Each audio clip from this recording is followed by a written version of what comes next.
বন্ধুরা আজকে আমি বানাচ্ছি কুমড়ো আলুর তরকারি আর ওটসের রুটি।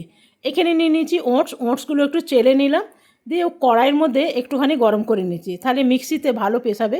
তো আমার সব কটা হয়ে গেছে, এরপরে ঠান্ডা করে নেব।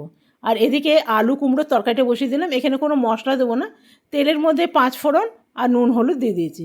এরপরে এগুলো ঠান্ডা হয়ে গেছে, পিষে নিই। দেখুন একদম পেশা হয়ে গেছে, আর কুমড়ো আলুটাও কিন্তু ভাজা হয়ে গেছে। এখানে দিয়ে দিলাম জল।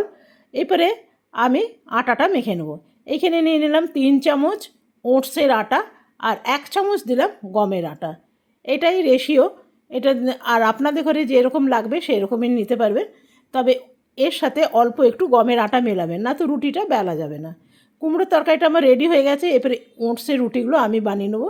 আর এর মধ্যে আমি ওটসের রুটির মধ্যে হালকা একটু ঘি দিয়ে দেবো, কেন কি কুমড়োর তরকারির সাথে যদি ঘি লাগানো পরোটা খাওয়া যায় তাহলে কিন্তু বেশ টেস্ট লাগে।